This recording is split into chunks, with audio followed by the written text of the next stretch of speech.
What are they going to put their money into? They're going to put a large sum of money into optimizing their website and hope to show up there. They can't pay somebody to put them there. So it's not an option. They can pay thousands of dollars and hope to come up for 3 to 5 different keyword terms, right? And they pay whether they're clicked on or not. Meaning if they're there on the left-hand side, they're already paying a monthly bill or have paid a large sum up front to the SEO company, whether somebody clicks on them or not. With me, they only pay when somebody takes an action. So it's true pay-for-performance advertising, which is different than things that customers have been used to in the past, right? So somebody can say, and that's why I'm saying it's not a bad idea to do. It shouldn't be an either or, it should be an and. We should work on both sides, right? But if you have a finite budget, wouldn't you want to bet on the sure thing? You invest X and you hope, or you invest Y and you get. You know, it's usually a pretty clear answer to small business owners. Does that kind of make sense? Because again, you've paid your money to the SEO firm whether or not you show up on the left. And every impression, you can break it down by the number of impressions you had, cost you money, whether or not they ever click. Like I can have 500 terms to be pulled up for if I want. Over here, maybe 5. 5 versus 500. And you have that keyword tool to support you and say, fine, circle the 5 on here that are important to you, and know that the other 492, you're never going to show up on Google for. I like and your competitors are. Which you know, like the ad analysis sheet, right?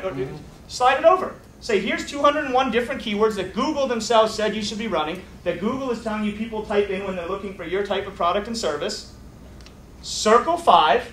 Give me the 196 back, and we'll just let your competitors show up on Google for those 196.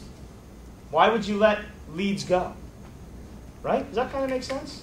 Which words do you not want to come up for? Yeah, which words do you not want to come up for? You can do it the other way as well. And then the last part, don't forget, is like we mentioned, the immediacy of it. No guarantees plus 3 to 9 months for anything to happen, right? In most cases, 3 to 9 months for anything to happen, especially for more than one keyword, or 30 days on the first page guaranteed.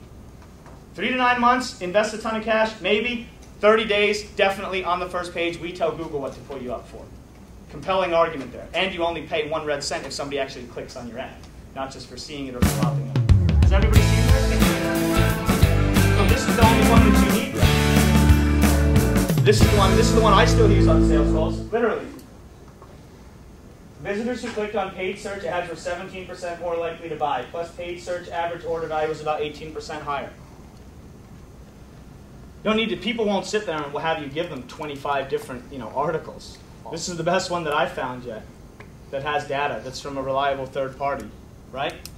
That'll back up what you're saying. Remember, you're not telling them that more people will click on it. You're not telling them that it's a higher quantity of clicks. Give in to that. It's okay. You don't need to win that battle.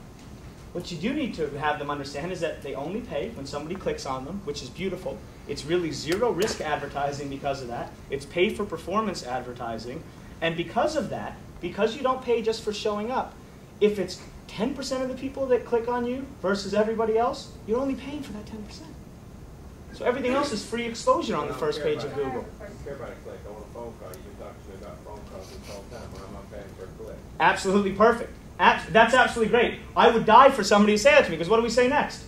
That's what I'm getting into, Mr. Customer. You know, we already spoke about your website. I'm going to show you how I take those clicks, which are very targeted traffic, because as we saw in this article, it's obvious that when people click on these call to action ads that have special offers in them and stuff, right? When people click on those, they have a higher propensity to buy and buy more. So now when they click on that and you're charged X amount for that click, they get to your website. And now we're going to talk about websites and conversion pages and how to have good calls to action on there that tie in with what you wrote in the text ad to increase the volume of phone calls that you got. You're dead on, Mr. Customer. That's the very next section of this presentation.